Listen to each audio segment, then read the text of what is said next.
For me, when I was like in primary school, if you called me African, it was an insult. It was an insult. Because we had this term, African booty scratcher. I don't even know what an African, I don't know if you ever heard this before, like African booty scratcher. I don't even know where that comes from, but like.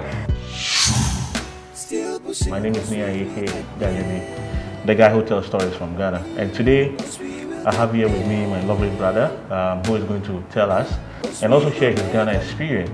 You know, I normally love people to share their Ghanaian experience for people to know Ghana better, because I'm doing Ghana to the world. And this is one of the aspects of it that I tell our story, the African way. So I have here with me Mr. Tim, who is going to share his experience. He's been in Ghana and he has a lot of story to share with us. So I pray and I hope you guys will really enjoy this video. And if this is your first time, don't forget to join the family and be part of what. Mr. Tim. So thank you so much for giving me the opportunity. First and foremost, I want to say I really appreciate your content.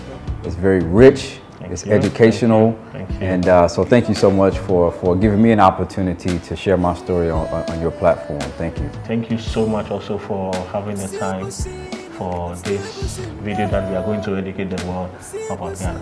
But first of all, I know a lot of people watching might not know you, so I would like you to introduce yourself to them.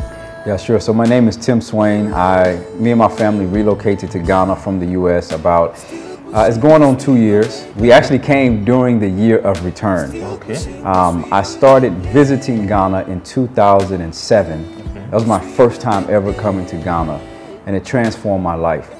So between 2007 and 2014, I was coming back and forth to Ghana, back and forth to Ghana. And 2014 is when I made the decision that I wanted to move. 2017 is when I told my wife, okay, we need to relocate to Ghana, and started actually making plans. And in 2019, I said, listen, I have to go back during the year of return. So even if it's by December the 30th, and we actually arrived December the 4th, 2019. Wow. Permanently sold everything, house, car, everything, sold it all, and relocated to Ghana. Wow. We have some interesting story to hear, but let's take it from here. Before deciding to move to Ghana, what were you coming to Ghana to do? Yeah, great question. So the first time I came to Ghana, it was for a missions trip with an organization, and they came, they shared the gospel around and yada yada yada, and just being on the continent was my first time in Africa, and it literally just transformed my life. I mean, I can remember the day I got off of the plane, and back then it was the old airport, and so you get off. Yeah, so you get off, and I just remember like. It was like a spiritual experience, seriously. But then subsequent to that, I was coming back and forth because I have an NGO where we bring Black American, well, actually it's not just Black Americans, but Blacks in the diaspora to Ghana.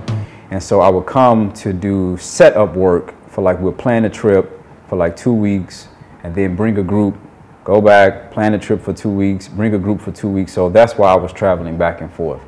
And every time I would travel back and forth, it was, when we bring people, they always say the same thing. They get off the plane and they feel like I'm home. Wow. They all say the same thing. I feel like I'm at, they've never been to the continent, but they all shared that experience. And I just wanted to be able to, have the opportunity to do that for more people. So that was the primary reason why I was traveling back and forth. Wow. That's cool. But I wanted to ask this. Before coming to the continent, that you've never been here before, what was the perception? What were people saying about Africa? You want the real perception? Yes. Okay, so the real perception was, I'll tell you, for me, when I was like in primary school, if you called me African, it was an insult. It was an insult. Because we had this term, African booty scratcher. I don't even know what an African I don't know if you ever heard this before, like African booty scratcher. I don't even know where that comes from, but like, it was this sense of primitive, uneducated, heathen, poverty. That's what it was. And it didn't change for me until I started getting older, where I would read books like the autobiography of Malcolm X, Malcolm X's pilgrimage, and I started hearing about these people like W.E.B. Du Bois that would go back and forth to Africa, and Du Bois in particular, Ghana. And so I had a romanticized idea of the continent. I felt like when I came to Ghana, everyone would have the same idea of blackness that I had in the U.S. So I felt like when I came to Ghana, people would just be like, hey, we've been waiting for you to come back. It was like that to some degree, but then there was also an element, to be perfectly honest, of fear. Because the movies that we would watch, the television programs we would watch, keep in mind, these were stories not told from the African perspective. But this is all we were exposed to. And so there was a part of me that was fearful that, you know, some, tribal leader would come and kidnap us and send a ransom to the U. I mean, I'm serious. These were the perceptions. Or, you know, some giant insect will bite me and I would die. I'm serious. So these were some of my perceptions, to be quite honest, to be very real. So will you say the media hasn't played a good role in projecting Africa? I think the media, particularly Western media, has done a great job at projecting Africa in the way that it wants to project Africa. Because remember, it's telling the story from its perspective. It controls what story is put out there. Why would they tell a story about the beauty of the place that literally runs the world when it does not benefit them? So it does a phenomenal job at really developing a sense of what one of my old lecturers calls Afro-pessimism. Everything about Africa is negative. It does a very good job at doing it. And just because I'm black does not mean that I'm immune to those images and those ideas. And that was a part of what I was thinking prior to coming to Ghana for the first time, honestly. Because I didn't know, to be honest, the difference between Ghana, Nigeria, Ghana, South Africa, Ghana, Zambia. It was all Africa. It looked like a country. Exactly. Yeah. Wow. So with your story, then it means you never considered yourself to be an African. I did.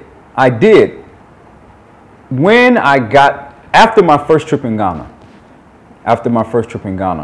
because keep in mind, as an African American, I didn't know anything about the continent. I didn't have any relatives. I didn't have any family to tell me, oh, you know, this fufu is so delicious.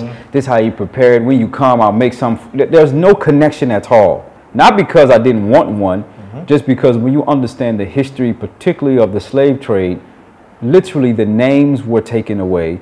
The identities were taken away. People were literally beat and killed for speaking in local languages. So after generations of that, everything that is African has been disseminated and totally desecrated. And then when I began to say, okay, I'm African, people would ask this famous question, where are you from? Where are you from? I don't know. How can you be African? You don't know where you're from. Exactly. So now, at that time, there's a feeling of shame. So why would I tell someone I'm African and they're asking me, where are you from? And I literally don't know. And they say, okay, why don't you find out? Ask your mother. My mother doesn't know. Ask your grandfather. My grandfather doesn't know. How can you be African? You don't know where you're from. Exactly. So then it's like, okay, no, I'm just American or African American. So depending on who I would speak to, you know, if a person like yourself who understands the history, the diaspora, okay, I'm an African. But for someone who doesn't understand, oh, I'm an American. I'm African American. So when you got to Ghana the first time, did you feel any different from the people here? Yes, I think the first time, okay, I'll say this. When you're in America as a black person in particular, your first identity is this. It's the color of your skin. That's your first identity. When you come to Ghana, hey, as you can see, we're both the same. So nobody identifies you firstly on the color of your skin. So I didn't know how American I was until I came to Ghana. Because remember, I'm black first. I'm not an American first in America. I'm black. When I come to Ghana, I'm an American first. So I think some of the biggest differences was culturally. I don't speak any language, local language. Most of the food, I've never eaten these foods. The music, I don't know any of these artists you're telling me. So there's a cultural disconnect that happened not because, oh, I don't like Africa. It's just, you don't even know that you don't know. So I quickly realized that, okay, I'm actually American, and the whole world doesn't see color like black and white the way we see it in the U.S. So I think that was the biggest difference. The difference is within the cultural dynamics like that. Wow. But coming back forth to Ghana, what triggered the final decision to move back to Ghana? Yeah. What happened was, every time I came to Ghana, it became increasingly difficult to live in the U.S. When you come to Ghana, for people who are watching this, especially people who've never been to Ghana, especially I'll talk to black people, you don't know how to live life not being a black person until you come to a place like this, or Jamaica or some other place. Because your whole life you're black first. So one of the triggering moments, I'll say it was like it happened over time, but one of the triggering moments happened, I'll tell this story, it's 2014. I was with a civil rights organization in Ferguson, Missouri. Ferguson, Missouri is famous right now in the U.S. because of a famous case of Mike Brown. Mike Brown was I think 17 or 18-year-old black male, unarmed. He was shot by the police. I went to Ferguson, Missouri from where I live, which is about 2 hours away, and I walked, I did like a civil rights walk. The way people were attacking us, not physically, but just every racial slur you can imagine. That was, I think, I forgot what month that was in, but several months later I came to Ghana. So I have these two separate experiences. I'm a black stain on the fabric of America. Come to Ghana, I'm just a human being. And I thought about the quote that Martin Luther King said, where he says that one day, I wish that my children would be judged by the content of their character, not the color of their skin. Yeah. I never experienced that in America, but I had that revelation that I'm receiving Dr. King's dream in Ghana. So it was at that moment the seed was like, okay, it's time to leave. But I didn't really know, like, where would I work? How would I didn't know anything. How would survive? And then what happened was, in 2016, it became clear, okay, the next step in my life is Ghana.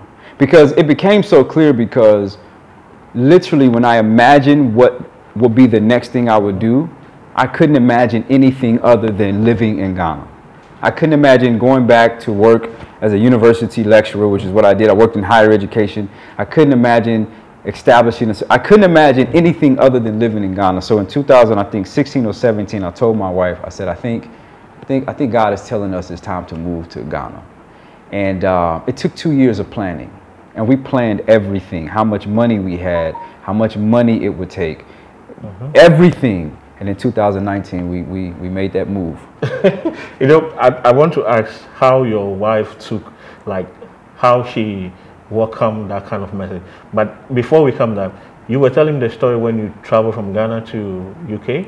Oh yeah. So I had this moment when, so really one of the things that happened was, there was a moment where I literally cried because, man, I can't describe this. Unless you've experienced it, you don't know. Exactly. It feels like, let's say a baby is being taken from their mother. That longing of like, this relationship is here and now you're taking this away. So I'm in Ghana. I'm just a human being.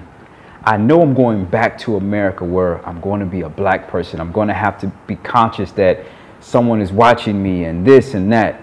And at this time we had a layover, I think in London or somewhere, Amsterdam, I don't remember.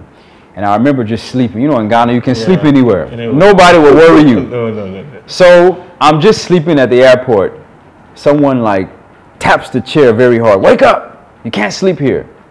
And it was a reminder that, okay, I'm in a different world. And I wake up and I see all the images, right? The perfume ads, the ads for underwear. Nobody looks like me again. It was a reminder, boom, you're going back to this world where you're an other again. I went home and people were like, oh, you came from Africa. This was around Ebola. So did you have Ebola, blah, blah, blah. I left my job. I took the day off. I went home. This is a true story. And I cried for like hours. Wow. Because it was just like, why am I putting myself through this torture? Like, I literally hate feeling like this. And then it hit me that I don't have to live like this. I mean, can you imagine where, let's say you were very rich, but then you're living in a place where it's terrible. And then you realize, oh, I can just leave this place. Not saying that I'm rich, by no means, okay? I'm not rich. I'm just using that as a metaphor. Okay. But it was like, then it hit me, okay, I can actually live in Ghana. Because before it was just transactional. I can visit, but then at that moment it was like, okay, I can actually live there. But it took all of those real hard things happen. It doesn't happen like that for everyone, but for me, it hit me so hard to where when I thought about staying in the U.S., it would bring me more trouble than leaving. Yeah. Was it difficult moving to Ghana? The difficult part was not moving. Hey, the difficult part was adjusting because moving to Ghana, it just took a lot of planning. I mean, my wife and I had so many conversations about money, like where will we live, where will we stay, what will happen if we get sick, what insurances do we have in the U.S. We talked to our lawyer, we talked to, like, we did a lot of planning that people, I don't think people plan well enough because you're moving to a different country. Where it's not like you just have access, oh, I forgot something, let me just go and drive and get something. So it took a lot of planning, but I was really excited. And, you know, I'm going to tell you a true story. I remember one time I went to a restaurant in Ghana when I was visiting, and I sat back, you know, like right now, like the breeze is blowing, it's cooling down from the Hamilton. So I said, man, I imagine one day when this would be my permanent life, where I can just sit in Ghana, the breeze will be blowing, and I don't have to worry that in 5 days I have to go back to the States. In 3 days I have to go back to the States. And so that was one of the things that I kept imagining, especially where I lived in the Midwest part of the U.S. where it gets very cold. I would just imagine that day when I'm in Ghana, the sun will be shining, I'll just be sitting somewhere and I'll just be able to say, okay, I live here now. I'm not visiting, but I live here. And that would really keep me motivated, seriously. So moving was not, but adjusting, hey. That's where the difficulty came. I think if you are watching us right now, okay, and maybe you want to move back to Africa, especially in Ghana, you know, I do videos just to give you reasons why you need to move to Ghana or choose Ghana if you want to move to Africa. I think this is the best man you have to contact for consultation. I think you are the right person. People can consult for moving back to Ghana because you have the experience, you know it more.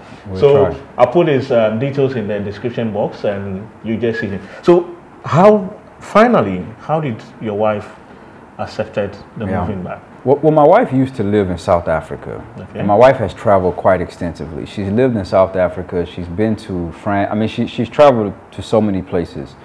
And so when I told her, I think she was just like, oh, this guy, he's just talking rubbish. Because I frequently say things around my house like, oh, I'm going to do this, I'm going to do that. So I think she was just like, oh, okay, whatever. But she tells the story that things became very real. It was the last day in our home. Because this house that we lived in,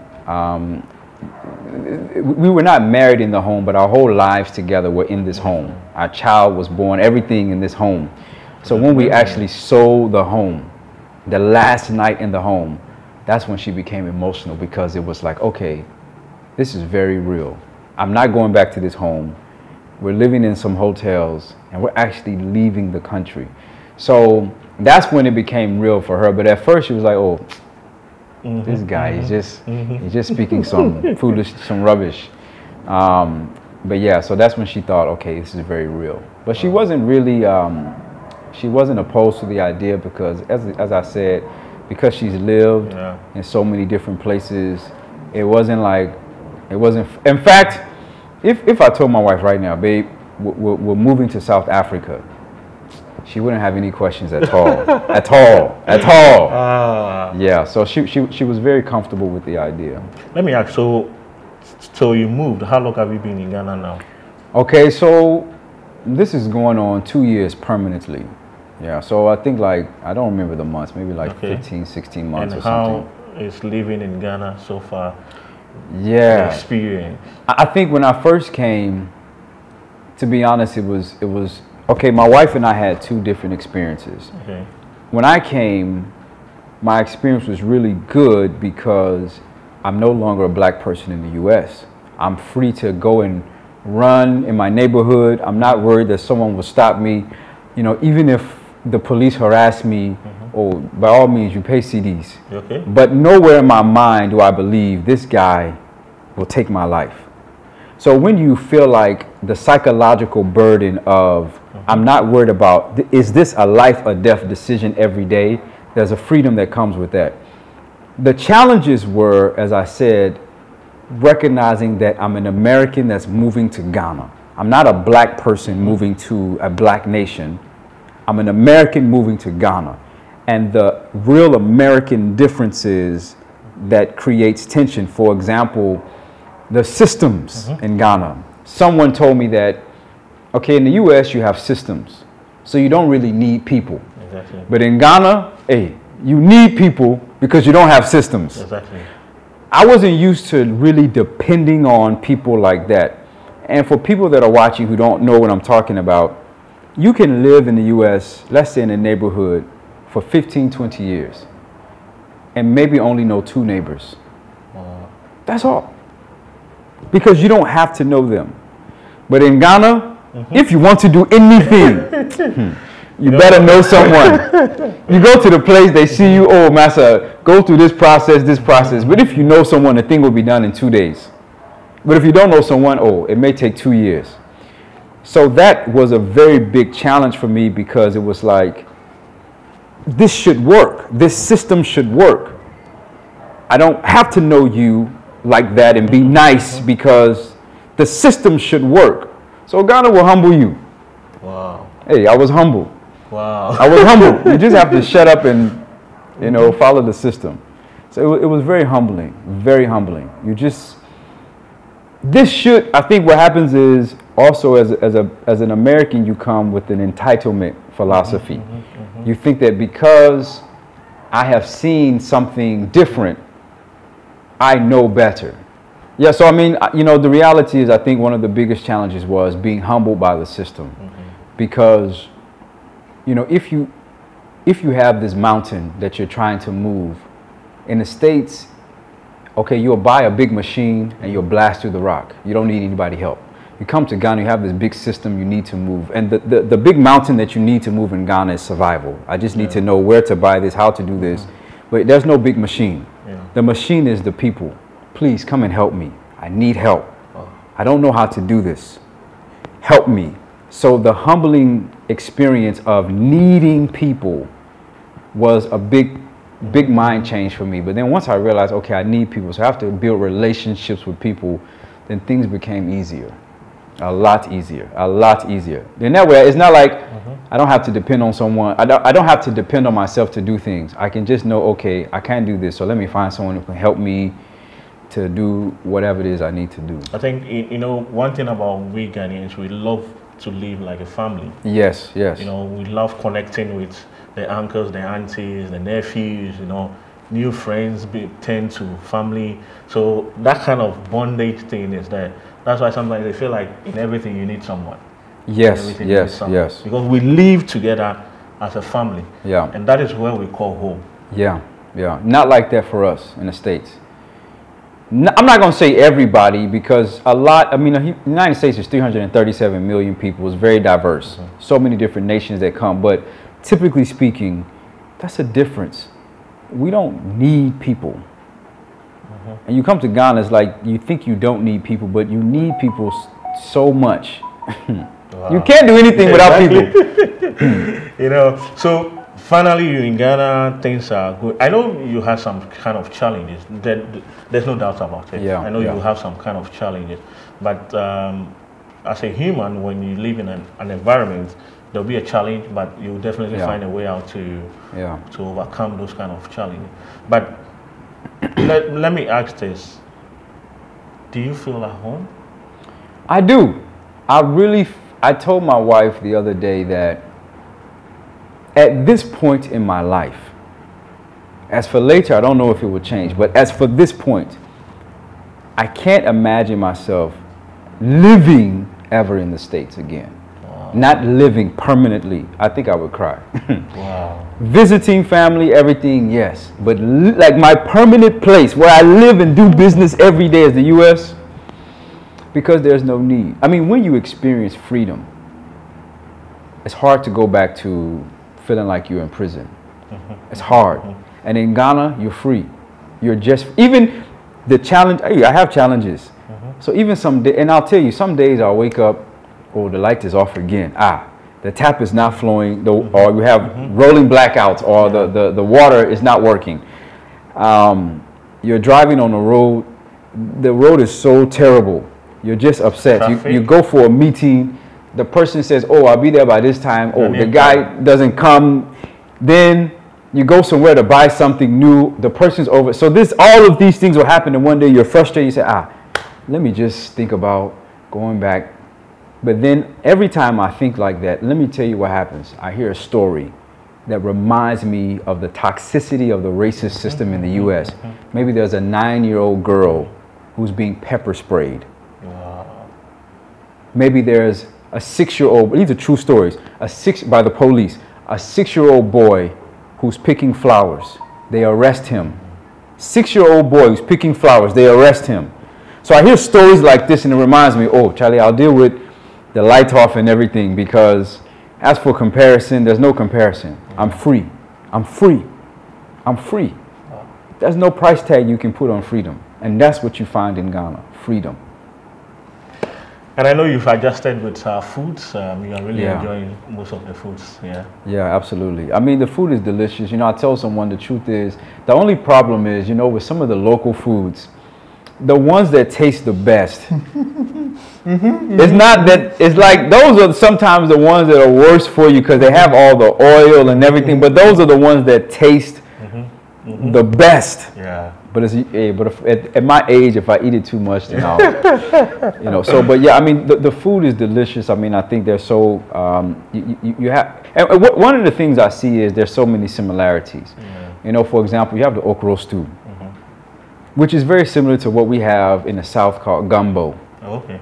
Gumbo is like the same thing. You have your okra, you have your seafood, the prawns. It's almost, so you really get to see, okay, wow, this is even how some of these traditions came through the transatlantic and just were modified in the States. So when I see some of the local foods, especially even with the rice and the different versions of rice, the jollof, the plain rice, the wachi, and all of these things, the red, these are so similar to some of the foods we have there. The red is very similar to, you know, like red beans and rice, what we call it. Even the wache is the same. Yeah. So it's so when I see the local foods, it just reminds me that this is where it comes from. It all comes from Africa. Wow. I know you guys are really enjoying, but I think we have to come to an end with this interview.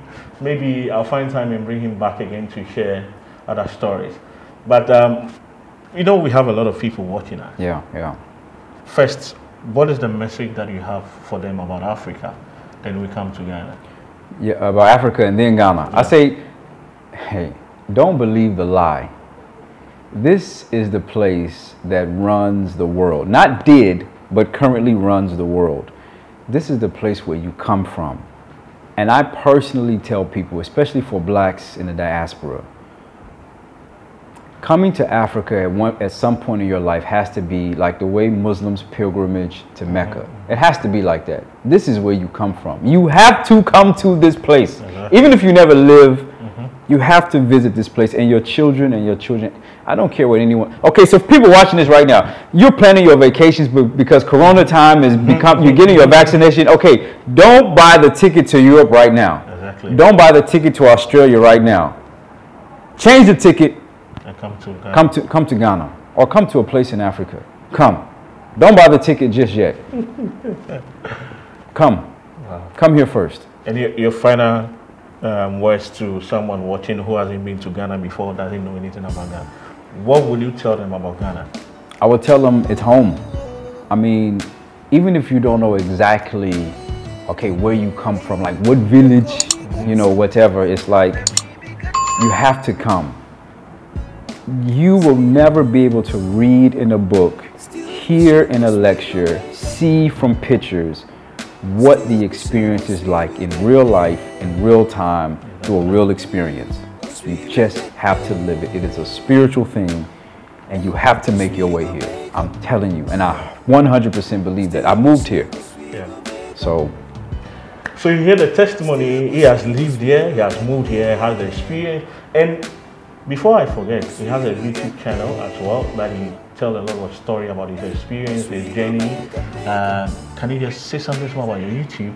And then, but sure. I'll put the link in the description so that they can check you out. Sure. So I mean, the YouTube, the basic principle is this: I'm just telling the story of what it's like to be an American in Ghana through my eyes. And so we have interviews with people, a lot of great people that we meet from different aspects of the Ghanaian experience. And so hopefully people will be able to check it out, get some good information from it, and be able to better plan their trip or even their move here to Ghana. Mr. Tim, thank you so much. Yeah, thank you so much as well. I appreciate the work you're doing. It's a great job. I hope you continue telling stories that make a change and impact lives. Wow. I'm glad I had you on my channel for sharing this experience. Yeah, absolutely. Thank you so much, brother. Yeah, absolutely. So, as I said, if you would really want to hear more, if you need any consultation, I'll put his Instagram page and emails and all the information that you can get to chat with him, and then he will see you through. And thank you for also watching this video. I really appreciate you a lot, and thank you for the love and support. Until then, I bring you my next episode as I sign out. My name is Niiayiphotography, aka Ganibi. Hola, Mawo. Peace out. I like that. I like that. All right, so I like that. That's nice.